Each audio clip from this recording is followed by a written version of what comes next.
So hello guys, this is Abhishek Shah and today I have come up with a very interesting topic of number system, that is the rational numbers. Guys, I'll help you to correlate this topic with the practical applications. So at the end of this video, your concept about this topic definitely get cleared. So please watch this video till the end. Let's start. So let's start this topic with a definition of rational numbers. The numbers that can be expressed in p by q form where q is not equal to 0. मतलब ऐसे numbers जिनको हम p by q form में express कर सकते हो और q की वैल्यू 0 नहीं होनी चाहिए. यहाँ पे p बेसिकली न्यूमरेटर है और q क्या है, डिनोमिनेटर है. इसका मतलब क्या हुआ, डिनोमिनेटर 0 नहीं होना चाहिए. ठीक है.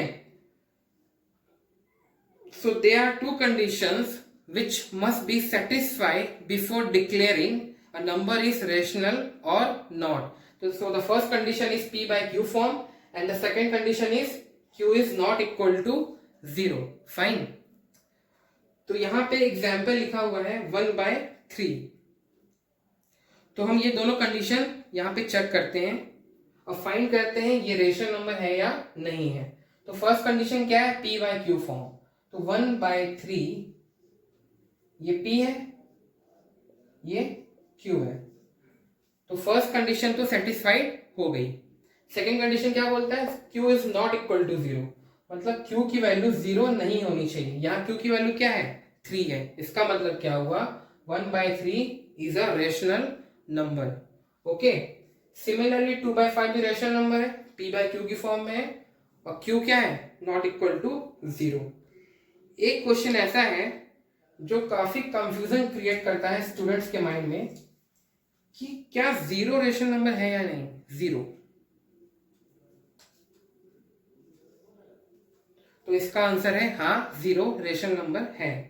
0 को मैं एक्सप्रेस कर सकता हूं 0/1 की फॉर्म में. तो p हो गया 0 और q हो गया 1. Okay.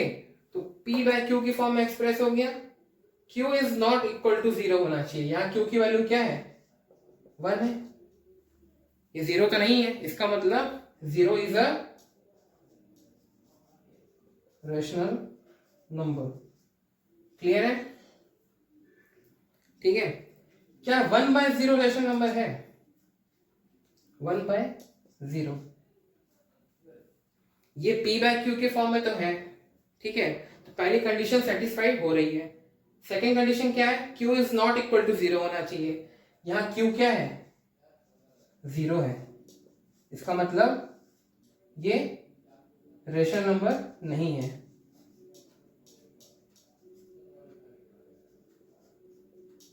Not a rational number. Okay. समझ में आया. ये रेशनल नंबर नहीं है, ये रेशनल नंबर है. ठीक है. ठीक है. तो आगे बढ़ते हैं. So let's understand rational numbers with the help of one example. So suppose I went to Pizza Hut and I ordered one pizza there. After waiting 15 to 20 minutes, the chef brings pizza for me. So suppose this is the chef of that restaurant and this is the pizza I have ordered. Okay. So the chef has already cut this pizza into 6 slices. So count from here 1 2 3 4 5 6. Okay. तो मैं इस pizza का एक broader version यहां बना देता हूं for better understanding.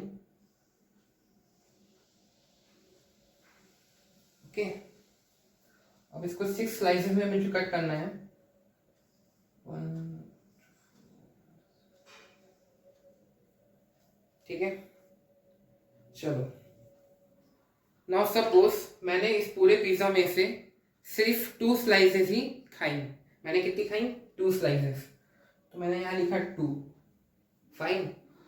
Total number of slices कितनी है इस पिज्जा के अंदर, 6 है. तो 6 मैं लिखूंगा डिनोमिनेटर में. तो जितनी मैंने खाई मैंने लिखा उसको न्यूमरेटर में. टोटल नंबर ऑफ स्लाइसेस को मैंने लिखा डिनोमिनेटर में. ओके, इसको सिंप्लीफाई करेंगे तो आ जाएगा आपका 1/3. Okay, so what is the definition of rational numbers? The numbers that can be expressed in the form of p by q. Here p is 1 and q is 3. और second condition क्या होती है? where q is not equal to 0. तो जो q है वो 0 नहीं होना चाहिए. यहाँ पे q क्या है? 3 है. क्लियर है? तो 1/3 बेसिकली क्या है? Rational number. क्लियर हुआ? एक केस और देख लेते हैं. सपोज मैंने पिज्जा में से 3 स्लाइसेस खाई. कितनी खाई? अब 3. ठीक है. टोटल नंबर ऑफ स्लाइसेस कितनी है यहाँ पे? अभी भी 6 है. इसको सिंप्लीफाई करोगे तो आएगा 1/2. This is p, this is q and q is not equal to 0. तो ये भी रेशनल नंबर है. क्लियर हुआ? So guys, there are plenty of examples of rational numbers in our day to day life. Okay, और क्या examples हो सकते हैं रेशनल नंबर्स के? अभी समर्स चल रही हैं तो सबके घरों में वाटरमेलन आता है, राइट? तो मान लो आपके घर में एक वाटरमेलन आया और आपकी मॉम ने क्या किया, उस वाटरमेलन के 2 पीसेस कर दिए. कितने कर दिए? 2 पीसेस. ये वाटरमेलन है, ठीक है. इसके कितने पीसेस कर दिए हमने? आपकी मॉम ने 2 पीसेस कर दिए. फाइन. तो उन्होंने ये बोला कि आपको 1 पीस मिलेगा और 1 पीस आपके छोटे भाई को मिलेगा. फाइन. तो आपको कितना पीस मिलेगा? 1. टोटल नंबर ऑफ पीसेस कितने हैं वाटरमेलन के? 1 और 2. क्लियर है? तो ये भी एक रेशनल नंबर है. p/q, q is not equal to 0. Clear हुआ? मान लो इसके 4 पार्ट्स कर दिए तो आपको कितना मिला? 1/4. ये भी रेशनल नंबर है. इसका मतलब ये हुआ रेशनल नंबर्स के बहुत सारे एग्जांपल्स होते हैं. ठीक है. तो अगर गाइस, अगर आप मैथ्स को अपनी डे टू डे लाइफ से रिलेट करके पढ़ेंगे तो आपको काफी मजा आएगा पढ़ने में और ये सब्जेक्ट आपको काफी इंटरेस्टिंग भी लगेगा. ठीक है. तो अब मैं आप लोगों को terminating, non terminating and recurring numbers के बारे में बताने वाला हूँ. कौन से नंबर्स को हम टर्मिनेटिंग बोलेंगे, कौन से नंबर्स को हम नॉन टर्मिनेटिंग बोलेंगे और कौन से नंबर्स को हम रिकरिंग बोलेंगे. ठीक है. सो टर्मिनेटिंग नंबर्स क्या होते हैं? ऐसे नंबर्स जो एक टाइम के बाद स्टॉप हो जाए या फिनिश हो जाए, ऐसे नंबर्स को हम बोलते हैं टर्मिनेटिंग नंबर्स. तो जो मेरा पिज्जा वाला एग्जाम्पल था उसमें जो सेकंड केस मैंने लिया था जिसमें मैं पिज्जा के 3 स्लाइसेस खा रहा था आउट ऑफ 6, इसको मैं लेता हूं. ठीक है. तो ये आएगा 1/2 सिंप्लीफाई करने पे. ठीक है. अगर मैं इसको डेसिमल में कन्वर्ट करता हूं तो कितना आएगा? 0.5. क्लियर हुआ? ठीक है.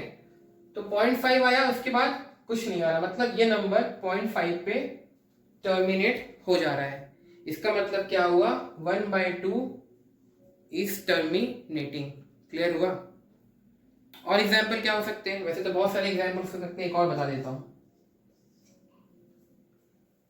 मैं लिखता हूं 2/5. ओके. इसका डेसिमल में कन्वर्ट करने पे क्या आएगा?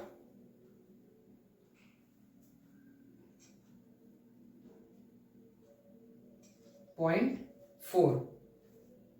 ठीक है. 0.4 आएगा. ये भी यहां पे टर्मिनेट हो जा रहा है, मतलब स्टॉप हो जा रहा है. इसका मतलब 2/5 is a terminating rational number. Clear हुआ? ऐसे बहुत सारे एग्जाम्पल्स हैं टर्मिनेटिंग रेशनल नंबर्स के. आपके एग्जाम्स में पूछता है, आपको क्या करेगा, ये फ्रैक्शन दे देगा और पूछेगा कि टर्मिनेटिंग है या नहीं है, तो आप बता देंगे. ठीक है. दूसरा जो है वो है नॉन टर्मिनेटिंग. नॉन टर्मिनेटिंग, अब नाम में ही लिखा है नॉन टर्मिनेटिंग. इसका मतलब क्या होगा? ऐसे नंबर्स जो टर्मिनेट ही नहीं होते, मतलब वो स्टॉप नहीं होते, वो रिपीट होते चले जाते हैं. ऐसे नंबर्स को हम बोलते हैं नॉन टर्मिनेटिंग. ठीक है. रेशनल नंबर में हम नॉन टर्मिनेटिंग और बोलते हैं इसको recurring,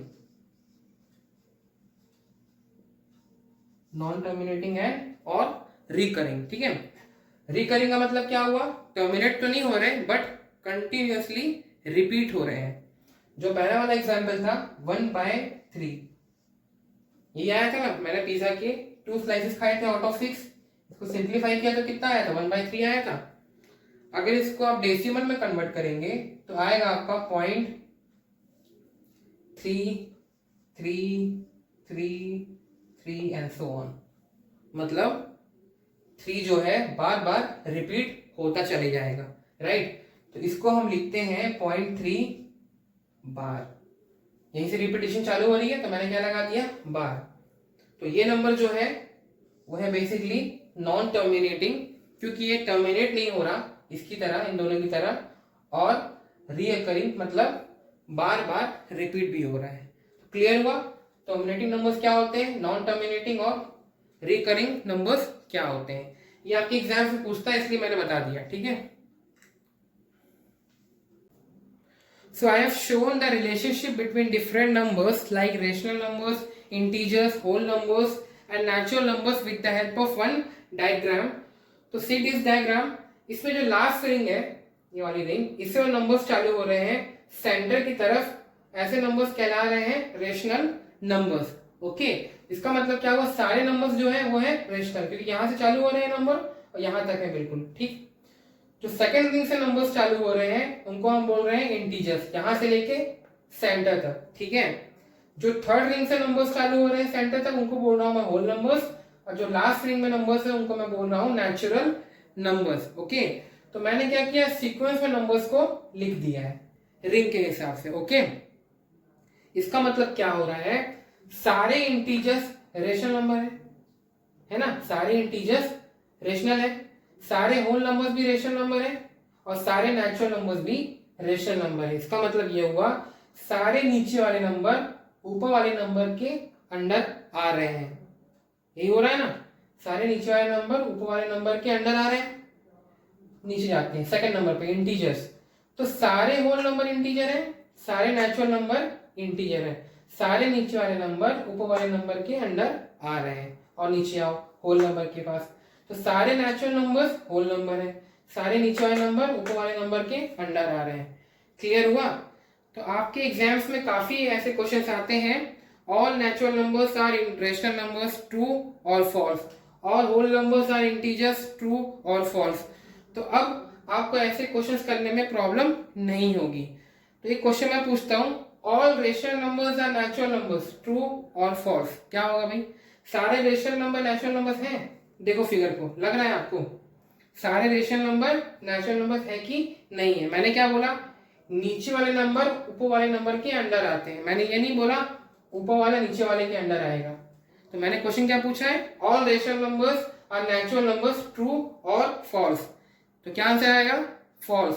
all rational numbers are not natural numbers but all natural numbers are rational numbers. मैं अपने अगले वीडियो में नंबर लाइन्स के बारे में पढ़ाने वाला हूँ। इस वीडियो में तो कंप्लीट नहीं हो पाएगा, इतना टाइम नहीं बचा है, तो मैं अपने अगले वीडियो में आप लोग को नंबर लाइन के बारे में बताऊंगा, नंबर लाइन क्या होती है, नंबर लाइन कैसे ड्रॉ करते हैं, रेशनल नंबर्स के लिए भी, इंटीजर्स के लिए भी, ठीक है। तो मेरे आने वाले वीडियो आप जरूर देखिएगा, उससे आपके सारे डाउट्स क्लियर हो जाएंगे रिलेटेड टू रेशनल नंबर्स और number line. So if you like my video, press the like button below.